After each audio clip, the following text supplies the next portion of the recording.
ஒரு விஷயத்தை நீங்கள் புரிஞ்சுக்கணும். கூட்டணி மட்டும் ஆட்சி அமைக்குங்கிறது பல நேரங்களில் இல்லாமல் ஆயிடும். உதாரணம் நான் பகிரங்கமாகவே சொல்கிறேன். 96 அம்மாவும் காங்கிரஸும் சேர்ந்து நினைச்சு எல்லாம் ஜெயிச்சிடும் அப்படின்னு நினைச்சாங்க. அதுக்கு மாறி தான் நடந்துச்சு.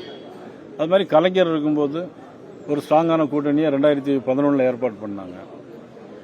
அம்மா தான் ஜெயிச்சாங்க.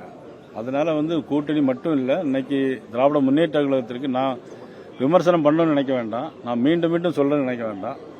சொத்து வரி உயர்வு, மின்கட்டண உயர்வு, அப்புறம் பாலியல் பலாத்காரங்கள், சட்ட ஒழுங்கு சரியில்லை, ஒன்றும் இல்லை. இன்னைக்கு எந்த கிராமத்தில் போனாலும் கஞ்சா கிடைக்கும்.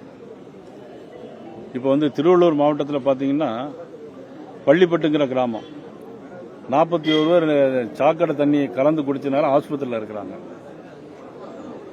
நம்ம சோழவரம் ஏரியா தண்ணி திறந்து விட்டு எங்க திறந்து விடுறேனே தெரியாம எல்லா பயிரும் 50-100 ஏக்கர் பயிர் தண்ணியில மூழ்கி இருக்கு. அதாவது அரசாங்கம் எதுவுமே கண்டுக்கிடல. அவ்வளவுதான். மக்களுடைய நலன் இருக்க மாதிரி தெரியல.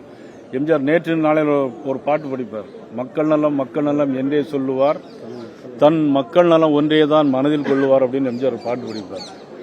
தன் மக்களுடைய மனதில் தான் இன்னைக்கு தமிழ்நாட்டில் ஓடிட்டு இருக்கு. அடுத்து துணை முதலமைச்சர் மதிப்புக்குரிய உதயநிதி ஸ்டாலின் அவர்களை முதலமைச்சராக்குவதற்கு தான் நமது முதலமைச்சர் முயற்சி பண்ணிட்டு இருக்கார்.